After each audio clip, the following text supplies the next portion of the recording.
Hi అండి. ఇదైతే శనివారం తీసిన మినీ వ్లాగ్ అండి. ఉదయాన్నే లేసింది, ఇల్లులని ఊడ్చేసుకొని చక్కగా తుడిచేసుకొని ఇంకా గుమ్మం ముందు ముగ్గులైతే పెట్టేసుకున్నానండి. నా ముగ్గు ఎలా ఉంది కామెంట్ సెక్షన్లో కమెంట్ చేయండి. నచ్చితే ఒక లైక్ చేయండి. ఇంకా ఆ రోజైతే వెంకటేశ్వర స్వామి గుడికి వెళ్ళాలని రెడీ అయ్యానండి. ఎప్పుడైనా మా పిల్లలు మా వారితో వెళ్ళాలని కోరుకుంటాను, కానీ ఇన్ని రోజులకు అర్థమైందండి నా కోరికలు నెరవేరవని. అందుకని వాళ్ళని వదిలేసి నేను ఒక్కదాని గుడికి అయితే వెళ్ళేసి వచ్చానండి. స్వామివారి దర్శనం చాలా బాగా జరిగింది.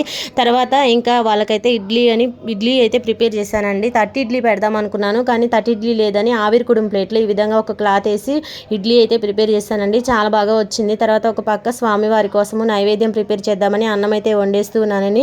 ఇంకొకటి ఏంటంటే, నాకు పళ్ళు తోముకోకుండా ఎంతసేపు అయినా ఆకలికి ఉండగలను, కానీ పళ్ళు తోముకుంటే అస్సలు ఉండలేనండి. నాలాగే ఎంతమంది పళ్ళు తోముకున్నాక ఆకలికి ఉండలేరు అనేది కమెంట్ చేయండి. అందుకోసమని నేనైతే కాఫీ పెట్టుకొని తాగేసి ఇంకా తర్వాత స్వామివారికి తులసి దళాలతో మాల అయితే అల్లేసుకొని ఇంకా స్వామివారికి దీపారాధన అయితే చేసుకున్నానండి. చాలా బాగా జరిగింది.